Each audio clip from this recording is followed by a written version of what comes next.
So, I just watched a film that probably caused quite a bit of confusion for a lot of people. Yes, it is the Jack Black, Paul Rudd Anaconda. Actually, a lot better than I expected it to be. It is not a flat-out comedy. Essentially, this whole group of people, well, actually not him, but her, they have been friends since they were kids. And they all had a dream of going to Hollywood and being in the movies. Only one, Paul Rudd's character, actually goes to Hollywood. And let's just say he likes a girl. He points out that he can get them an employee discount at Lowe's. So he's not the most successful actor.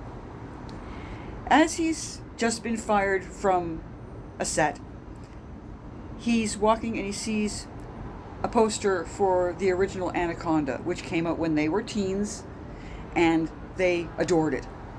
Practically popped the tape into the machine and left it, just kept playing it over and over and over again. They decide, well, actually, he decides that they are going to make a sequel or a reboot or a reimagining, however you want to put it, of Anaconda. Goes to Jack Black's character and says, I got the rights. They're going to direct, she's going to act, I'm going to act.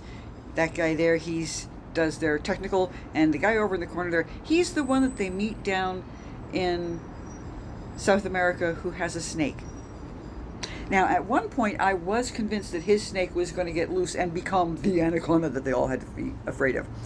It doesn't. It doesn't exactly even get loose, but at one point when it's not in its crate, and Paul Rudd's character is very afraid of it, there's a wee bit of an accident, you could say. And the one that's captaining their boat is not the captain of the boat. Instead, this is someone that we all know stole the keys to the boat, but that's all we know about her. We don't know what her crime is, or if she's trying to run away from this guy that we saw staring at her, that sort of thing.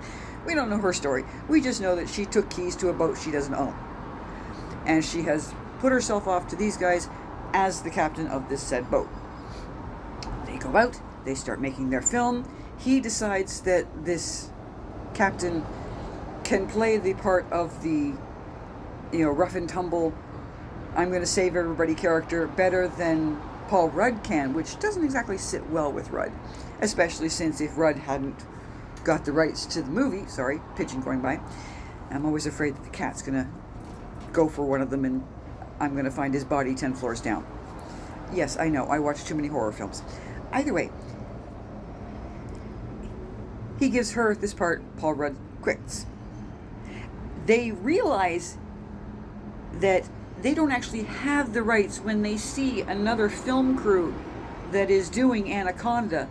And not only is it another film doing Anaconda, it's J-Lo, it's Ice Cube, it's the original cast doing another Anaconda.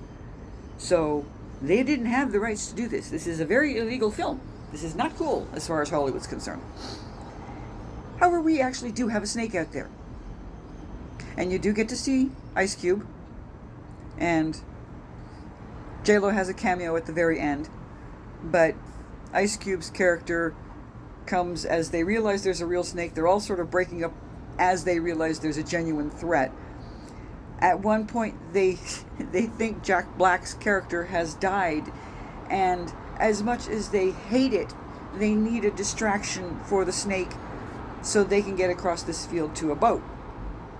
So they tie a dead boar to his back and put a dead squirrel in his mouth and leave him there for the snake to eat.